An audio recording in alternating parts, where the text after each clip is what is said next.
Okay, so it's July 3rd, 2007.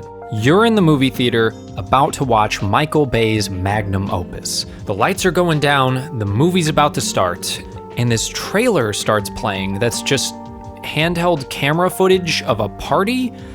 And then out of nowhere,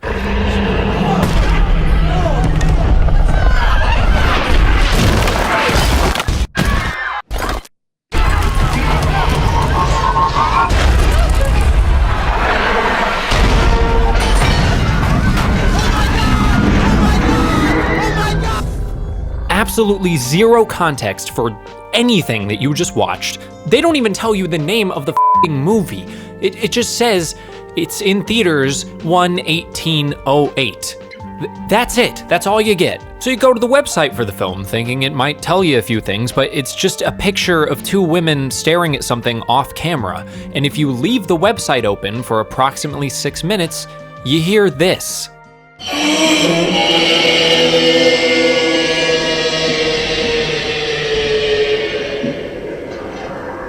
This spawns a mystery spanning multiple websites detailing things like the Tagruato company, an attacked sea drilling station, vlogs of some girl trying to find out what happened to her boyfriend, who it turns out is somehow connected to all this, as well as various MySpace profiles for people named Rob, Jason, Lily, Beth, Hud, complete with pictures and posts, all of which were somehow tied to this film, later revealed to be named Cloverfield. People were speculating whether the monster was a giant whale, or whether the monster was hidden in the clouds of the poster. People scoured every line of dialogue in the trailer. They thought this guy saying, "I saw it, it's alive, it's huge!" was actually saying, "I saw it, it's a lion, it's huge," and that Cloverfield was secretly a Voltron movie. People were treating every piece of information about this film as if it were part of a grand conspiracy. And then when Cloverfield was released and all was revealed, the mystery didn't stop. People were finding hidden frames of other monster movies in the film. People found out that at the very end of the credits, there was a message that could be heard that sounded like it said, but when you played it backwards, it turns out it actually said, people were theorizing that there were actually multiple monsters in the film because the scale didn't quite match up all the way through. Somehow, someone noticed this really tiny dot falling at the end of the film, and there were theories about whether or not it was the monster crashing into the ocean, but it turned out it was actually a crashed satellite from the Tagruato company that the website was talking about. Every frame of the film, every bit of dialogue was analyzed as thoroughly as it possibly could have been. And now it's been 15 years and it feels like everyone has completely forgotten that Cloverfield even exists. Cloverfield suffered a similar fate to 2009's Avatar, or perhaps more aptly, given the creative team behind Cloverfield, it sort of carried the same legacy as the TV series Lost. Pretty hugely successful for the time, everyone was talking about it, and then everyone just kind of moved on. Which is a bummer, but is the movie even really worth remembering? You know, despite how obsessed I was with the film when it released, and how much I still love it to this day, in the year 2023, 15 years after its initial release, Cloverfield feels like a bit of a tough sell to someone who wasn't there, if that makes sense. You can't even access half the viral marketing ARG stuff anymore, and you can just look up footage of the monster on YouTube. It's really not a special thing anymore. And when you strip away the mystery and the intrigue surrounding the film, what you're left with is dead simple. Blair Witch Project plus Godzilla. Boom. What's the story? These people have to get to this place to save somebody in the middle of a monster attack. Are the characters particularly depthful? No. Is the story layered and interesting? I mean, kinda, but not really, and that's not to say that the movie is devoid of thematic material. One of the most interesting things about this film is how it was conceived. The story goes that J.J. Abrams was visiting Japan and became inspired by the iconography of Godzilla.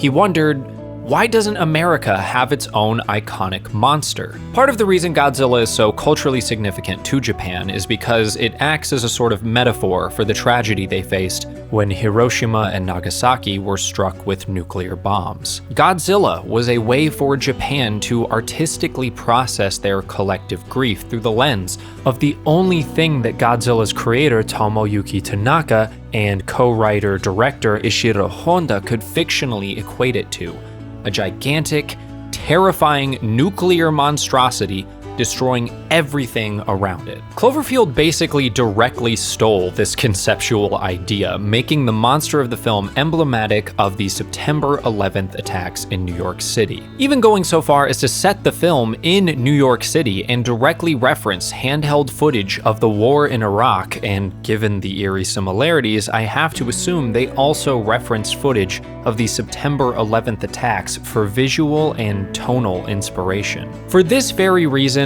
I think Cloverfield is the best American Godzilla remake ever made, even if it was just on a subconscious level.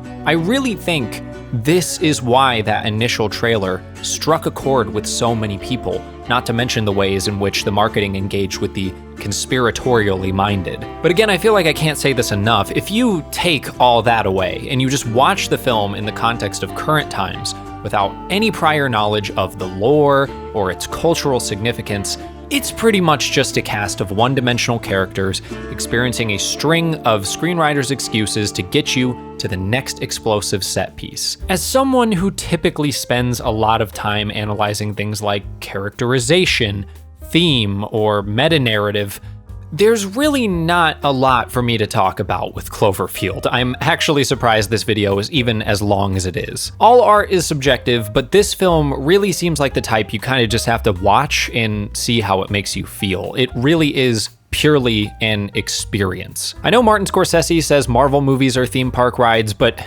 Iron Man 3 looks like an art house drama compared to this. At least Tony Stark is a character with an arc. Rob, Marlena, Beth, Lily, these are not characters. These are the animatronics that guide you through the ride. Please remain seated with your hands, arms, feet, and legs inside the vehicle at all times. If I wanted to be charitable about this, I could say that the more one-dimensional characters being thrown into the middle of an apocalyptic nightmare does create an interesting juxtaposition that enhances the larger-than-life moments, but again, that's me just saying these completely uninteresting characters only exist to make the theme park ride more fun. And to the movie's credit, it is an absolutely incredible ride. Cloverfield is visceral. It is the highest form of spectacle entertainment, meant to be experienced in the biggest, loudest theater you can possibly see it in. The visual effects still hold up surprisingly well today, and even the "why are they still carrying around the camera and filming everything" issue that a lot of people seem to have with it has only really alleviated over time now that we live in an era where everyone's constantly documenting everything with the high-definition camera they carry with them at all times. Other than maybe like the slightly jank Statue of Liberty head, from a presentation standpoint, Cloverfield remains effective and has aged shockingly well. What hasn't aged well is the person in the film who holds the camera, but we're not going to talk about that. Overall, I think Cloverfield remains a captivating thrill ride that, while wearing its influences on its sleeve, is truly a film experience unlike anything else. But again, I hate to keep harping on this, but seriously, the film is dead simple. And I can see the comments now, the same damn comment I get on every video I make. Not everything has to be deep. It's not all about a deeper meaning. And people keep telling me this as if I don't know that or don't agree, but Cloverfield is case in point that I do. I love this film. I might even dare put it in my top 10 films of all time, at least top 20. And part of the reason that I love it so much is that it is so unabashedly itself. It delivers exactly what it promises.